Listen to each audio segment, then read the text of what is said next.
Welcome to Pimpy's Investment Chat, where we keep investment talk simple. And here's your host, Pimpy. What is going on out there, peeps? You say you want a revolution, huh? Oh, I had a feeling this is coming this direction. I'll say more like Civil War. It just really depends. Somebody said, what's the difference between the two, Pimpy? I said a revolution is when the people rise up against the government. A civil war is when the country is divided in half. It's peoples. And they don't agree on the same thing. And it gets to a point where peaceful demonstrations aren't enough, and it doesn't seem like any type of communication is going to resolve any of the issues. So you just decide to duke it out, so to speak, but you use guns. That's the difference between the two. Right now, it looks like a revolution might be starting over there in Iraq. Now, we knew Sadr was powerful. We knew this.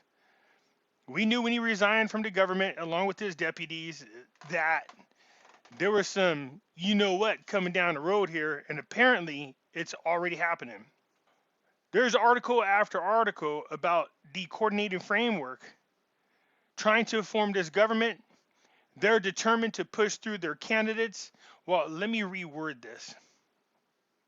Maliki is determined to push through his candidates. Now, I've gotten all kinds of messages from you guys telling me, hey, this YouTuber said his intel says that, blah, blah, blah. Yeah, look, anybody out there that keeps telling you guys they got intel or they got this special insider person, it's just not true, you guys. If it was true, how could their so-called insider guy be wrong so many damn times for as long as they have been wrong? Let's just take a step back. Do your own personal review of everything that you're seeing in front of you. And common sense will just kick in. You don't need anybody out there with their special handshake and everything else trying to tell you what is going on there and that what you're seeing is not real. It's real. It's a revolution. Or should I say it looks like a revolution is getting ready to start. The same corrupt people that were in office in 2014 when ISIS took over, all kinds of corruption was going on, an attempt to oust Dr. Shabibi and charge him from crimes that he did not commit. I mean, that same corrupt government is trying to get in charge now. Now, sure, Maliki wants to be the prime minister, but there was so much of an outpour against it. They said, okay, fine, Maliki won't be the prime minister. But instead, he's just going to put his people in there. So it's just as having Maliki in there. It's the same thing. If you got people on the same page, having the same mindset, then it's no different than one another. The only difference is the face and the name, okay? So the whole point is to keep Maliki out of this government. But instead, his candidates magically become the candidates for these positions. So I told you that this Al Sundin guy, and they're talking about how, internal and externally, he's accepted, lots of love and hugs and flowers and kumbaya. No, I said, what was my question? Has Sadr approved this? Does Sadr know about this? Have we heard from Sadr? Anybody? Well, we heard from him now. So I think this initial wave of people that stormed the parliament, the insurrectionists, they would be labeled insurrectionists here in the United States. But the people who stormed the parliament, these people were just there to make a point. I don't think we're at the other point in which these people are ready to take up arms. Oh, hell's going to break loose, none of that. They just wanted to do a show of power, so to speak. So yes, I understand all these YouTubers are out there saying, oh, there's not going to be no revolution. They're probably saying that the white hats are in control and that Maliki and these people are probably clones is what they're saying. And the rest of the people are being tried at Gitmo. Most likely is what they're telling you. Let's get into this. Before I get started, hit the thumbs up button. If you're not a subscriber, please do so, because when you do, it helps out the channel, and I surely do appreciate it. If you're thinking about buying precious metals, go check out our friends over at Money Metals Exchange. The link is down below in the description. If you're a first-time buyer and you spend more than $100, use promo code Pimpy, P-I-M-P-Y, and you will get a free half ounce of silver. So what kind of power does Maliki have over his people?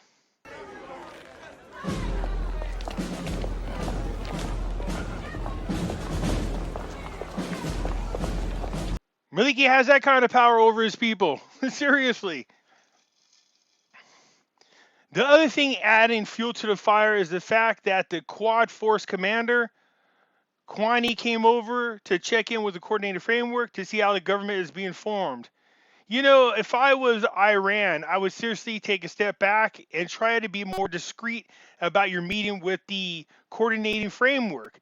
After all, the whole reason why the people rose up the last time was because the Iranian backed politicians were in charge and they were doing all kinds of corrupt crap. The last thing you want to do is be showing your ugly faces over there in the midst of a possible revolution.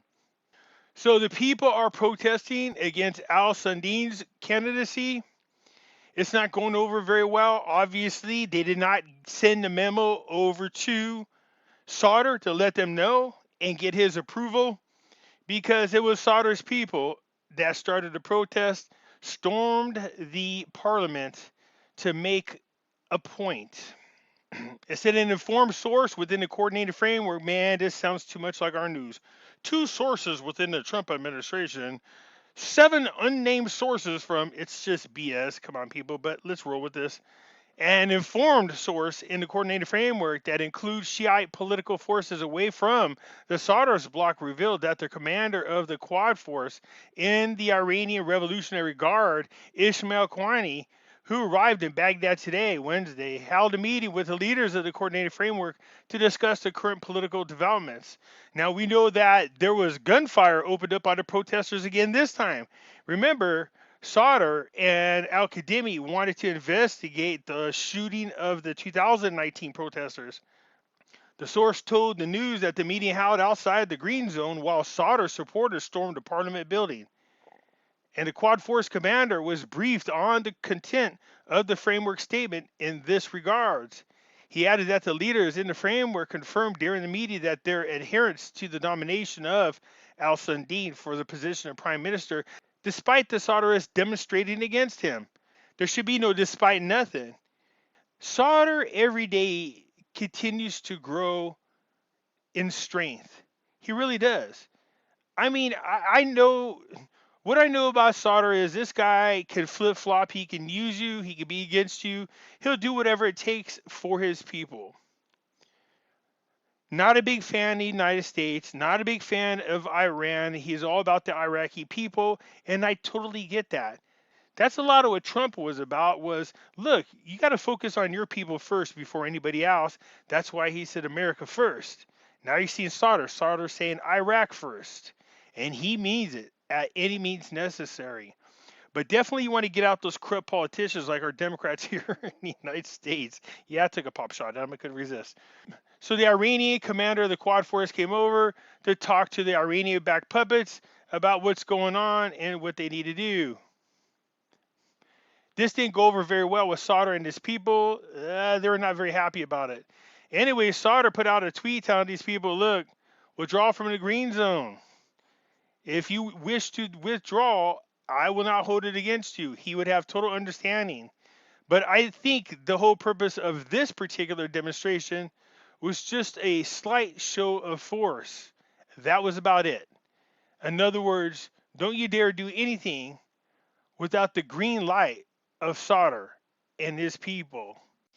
So you can see right here, al-Sauder said to the demonstrators, if you want to withdraw, I will respect this decision. He's not telling them to do anything as of yet. If this is how Sauder supporters are going to act now, what's going to happen if the coordinating framework continues on the path that they are?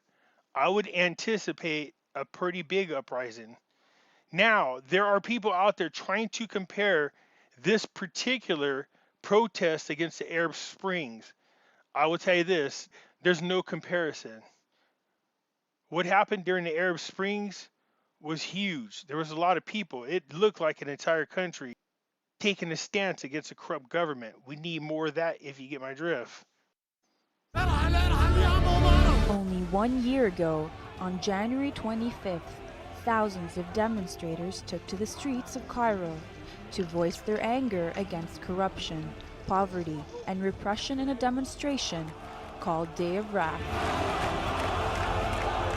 These protests were inspired by the Tunisian protests earlier that month that saw the ouster of President Zine Abidine Ben Ali on January 14 and the beginning of the Arab Spring uprisings.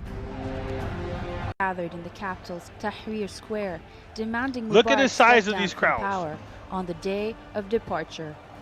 Look at the size of these crowds. All right, the demonstration that happened in Iraq is much, much smaller than this. So I don't know if you can make quite the comparison of the Arab Spring to the protests last night. I remember when this happened. I remember the government trying to cut off all communications with the civilians. Look at them. There's nothing like that going on. Not yet. But this is what I am anticipating in Iraq if the coordinated framework continues to move forward. So no, you can't make the comparison. That's for sure. But anyways, there was a storming of the parliament. Sauter had made his point. I don't think they're done. You can see right here, it says protesters were injured by gunfire and smoke bombs inside the green zone. So again, we're back to the gunfiring. That's not what you want. Thoughts and prayers are out to the Iraqi people. Just please be careful. I understand what you're going through. We are going through here in the United States as well. Do what you need to do, what's right for you and your people.